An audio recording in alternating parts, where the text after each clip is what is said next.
Rahim Habib, ada pertanyaan pasal beberapa majlis-majlis macam Walimatul Urus. Ini betulkah kalau kita tidak hadir dalam jemputan Walimatul Urus atau majlis-majlis yang lain itu berdosakah atau tidak ya Habib? Ya.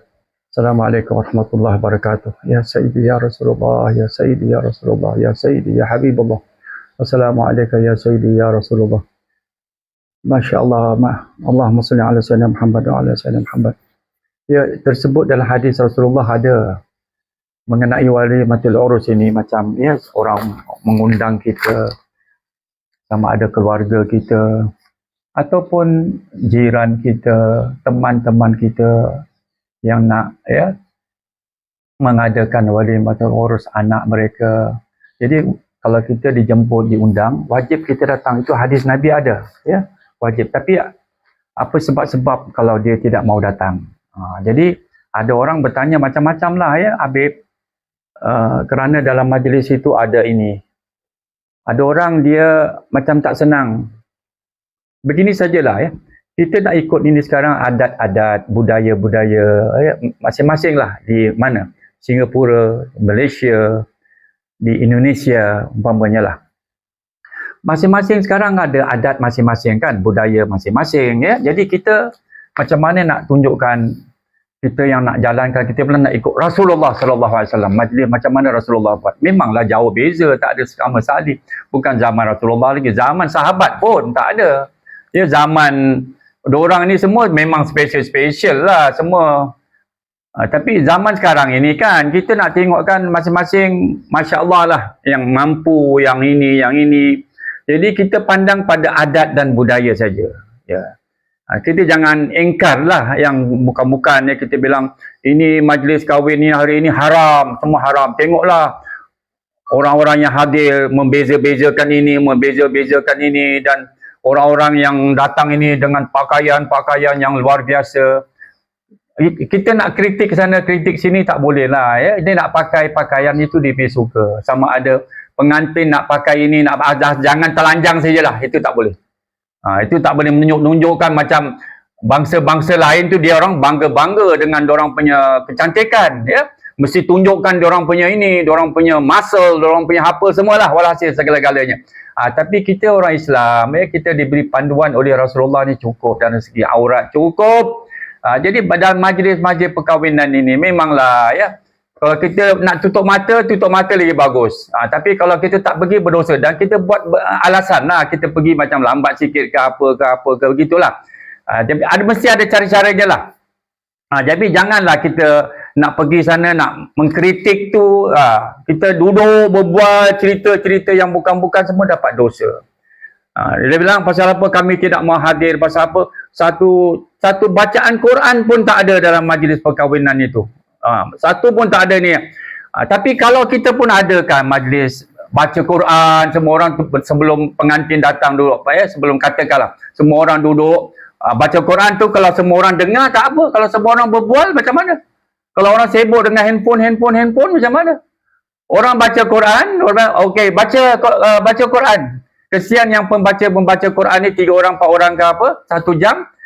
Tapi yang nak berbual ni on standby, semua berbual dengan handphone. Macam mana? Lagi dosa besar lagi. Jadi majlis ini kita pandai-pandaikan, sesuaikanlah. Sebab itu sebagus-bagusnya lah ya, dengan cara ringkas kita bilang, ya Allah, dalam majlis yang kami raikan pada hari ini, majlis Walimatul Urus, nama pengantin lah ini semua sebenarnya, mari kita baca Fatihah lagi bagus. Baca ramai-ramai, baca Fatihah, itu lagi bagus. Kan pendek tak panjang. Jangan lepas itu iringkan dengan doa yang betul-betul mengenai Walimatul Urus saja, cukup. Jangan baca doa sampai 5 safha, 6 safha panjang-panjang, tak boleh lah. Nanti diorang baca panjang-panjang, yang baca ni sedap syok. Tapi yang kat belakang-belakang ni semua berbual-berbual. Jadi lagi tak guna lagi, dengan dosa lagi. Jadi ambil yang doa-doa yang ringkas-ringkas ya, yang tepat punya doa. Ya Allah, berkatkanlah perkahwinan ini begitu. Takkanlah Tuhan tu tak faham, Tuhan faham.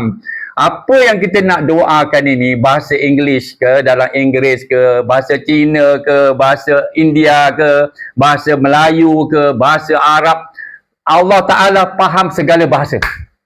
Jadi janganlah kita nak luai buruk, nak bilang kita Tuhan tak, tidak. Jangan kita nak ajar Tuhan. Tak payah kita nak ajar Tuhan. Don't teach Allah.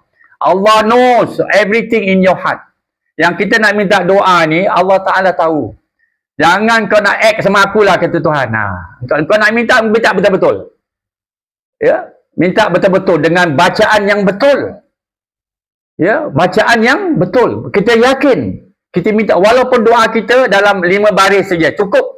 Ataupun 10 baris cukup, bukan 10 page, bukan panjang-panjang, tidak, bukan habis marah orang nak doa panjang-panjang, boleh. Kalau orang semua yang datang semua ahli ibadat semua, ahli tarikat, ahli apa semua, orang betul jaga tunduk, pasal orang takut depan orang yang tukang baca tu, orang segan, orang hormat, macam itu. Jadi kita kadang-kadang baca, saya pasal Habib sendiri tahu, biasa Habib baca dekat atas pengantin-pengantin, kita baca, kita tengok muka orang yang kat bawah ni semua, yang ada berbual bercakap. Itu yang Habib sangat sedih. Tapi apabila, ya Allah, engkau saksi sekarang ini, aku baca ni pun tak panjang. Aku baca, aku sampai ke minta hajat orang saja. Supaya Allah Ta'ala terus kabul. Supaya jangan panjang, kita banyak baca panjang, dia panjang berbual lagi. Ini yang penyakit sebahagian besar umat Islam kita hari ini. Di mana-mana lah. Lebih-lebih lagi dekat Kaabah. Kita tak ada rasa malu. Kita renung. Ada tak kita renung melihat Kaabah itu? An-nazar ila wajhil Kaabah. Ibadah itu. Tengok Kaabah. Jangan tengok muka orang. Ya, kita tengok Kaabah. Jangan tengok muka orang. Kita cakap sana, cakap sini yang bukan-bukan semua.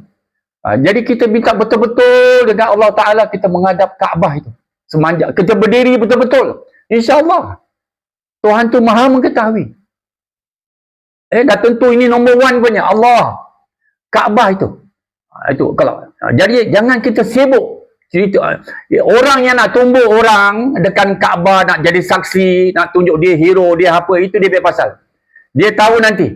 Apa ibadat dia tak ditolak. Allah Ta'ala akan tolak segala ibadatnya. Sia-sia. Banyak orang pergi haji. Banyak orang pergi umrah hari ini. Banyak. Beribu-ribu. Tapi belum tahu Allah Ta'ala nak terima atau tidak.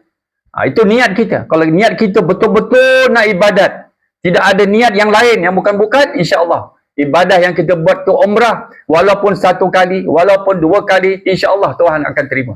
Tapi niat kita yang lain, untuk yang lain-lain, nanti kita dapat yang itulah. Jadi kita ingat dah dalam kita beribadat kepada Allah Subhanahu Wa Taala, kita yakinkan diri kita yang mana Allah Taala itu Maha mengetahui. Jadi dalam majlis-majlis yang Habib nak cakap ni semua, ini banyak kejadian hari ini yang bukan-bukan. Kadang-kadang kita rasa malu.